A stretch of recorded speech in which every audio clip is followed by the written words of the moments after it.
isso começa a mudar, veja como isso é recente, em 2002, só ontem, parece que foi ontem, né? Em 2002, com a fundação da Federação Internacional de Jiu-Jitsu. A Federação Internacional de Jiu-Jitsu é uma empresa privada com fins lucrativos. Acho que é importante a gente falar isso, para a gente entender esse cenário. Até tem um vídeo bem legal, Fábio Gurgel e Akira Gracie conversando sobre se deve ou se não se deve ter a premiação em dinheiro nos campeonatos de jiu-jitsu. E a Akira fala que a Federação Internacional é uma entidade sem fins lucrativos. Eu entendo o que ela fala, porque realmente é isso, uma confederação ou uma federação deve ser uma entidade sem fins lucrativos que visa fomentar o esporte. Não é o caso da Federação Internacional. Se você entrar na Wikipédia, você vai ver que está lá a descrição da Federação Internacional como uma empresa com fins lucrativos. E, obviamente, que ela melhorou muito o nível de organização do jiu-jitsu. E não poderia ser diferente. Se é uma empresa com fins lucrativos, tem que fazer e fazer bem feito, porque quanto mais filiados tiver, quanto mais pessoas tiver se inscrevendo nos campeonatos, mais dinheiro ela ganha. Haja visto que não existe nem distribuição desse dinheiro em formato de premiação para os atletas. Os atletas basicamente ganham uma medalha. Houve algumas mudanças aí no último campeonato mundial, mas nada muito expressivo. Mas dito isso, o que eu quero dizer é que isso aqui tudo é muito recente. Veja que o primeiro mundial de jiu-jitsu a ser feito fora do Brasil foi em 2007. Até então, de 96 a 2006, os mundiais de jiu-jitsu eram no Brasil, no Rio de Janeiro. E basicamente quem participava dos campeonatos mundiais eram brasileiros. Então era um campeonato mundial com 99,9% de brasileiros lutando. Quando o campeonato vai para fora, a coisa começa a tomar maior proporção, maior corpo, mais pessoas de outros países começam a participar e realmente isso começa a se desenvolver de uma forma melhorada. E aí eu vou falar um pouquinho da minha vivência no formato de organização de escola de jiu-jitsu.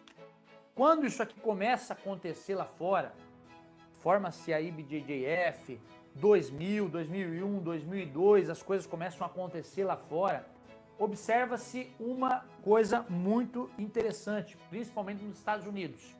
E aí eu vou falar a minha leitura de conversas que eu tive com o mestre Carlos Gracie Jr. Eu fazia parte da Gracie Barra, a grande maioria das pessoas que acompanham meu trabalho sabe disso. E em alguns momentos, em conversas, sentado, tanto com o mestre Carlinhos quanto com outros diretores da Gracie Barra, grandes nomes, Márcio Feitosa, Flávio Almeida, o que eu entendi de todo esse processo é que a coisa lá fora estava se organizando muito bem, porém o número de participantes era diminuto. E aí você observava as outras artes marciais nos Estados Unidos que não tinham tanta eficiência quanto o jiu-jitsu, ou pelo menos ao longo de décadas não tinha comprovado essa eficiência, e você observava que ela tinha um número de praticantes muito maior do que o número de praticantes que o jiu-jitsu tinha.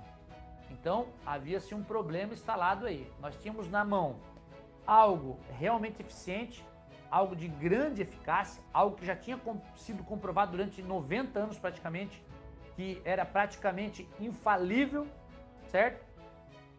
Mas, no outro lado, nós tínhamos pouquíssimos praticantes fazendo isso. E aí, as conversas que eu tive com o mestre Carlinhos e com outros grandes nomes, como eu disse, o entendimento deles era que, observando essas artes marciais lá fora, que tinham muitos adeptos, observava-se que eles tinham uma metodologia de ensino bem definida, que fazia com que as pessoas tivessem coragem de chegar numa academia de arte marcial, coragem de entrar num sistema de treinamento e que elas sabiam exatamente aonde estavam e para onde iam.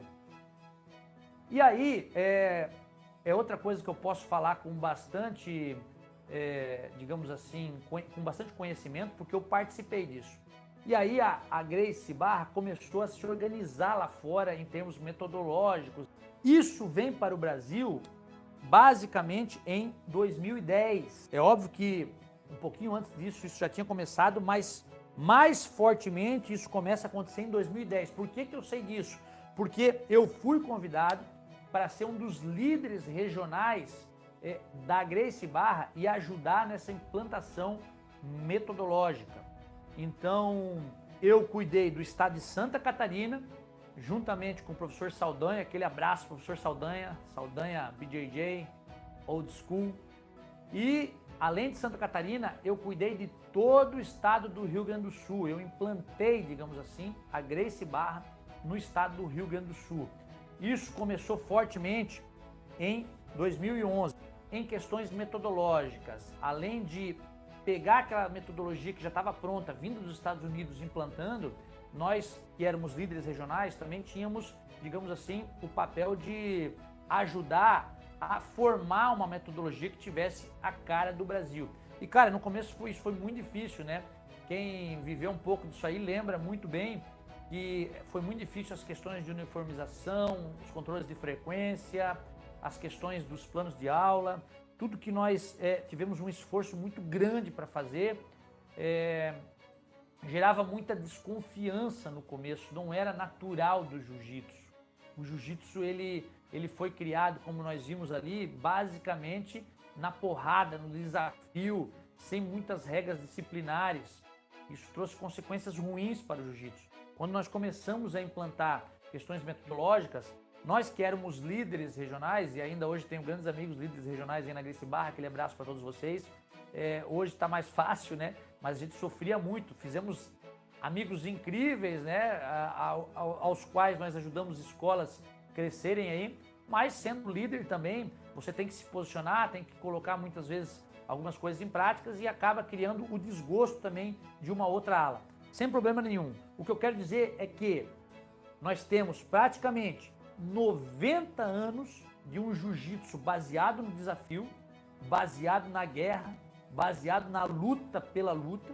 Nós temos dos anos 2000 para cá um começo de melhoria. Isso foi empurrado pela competição.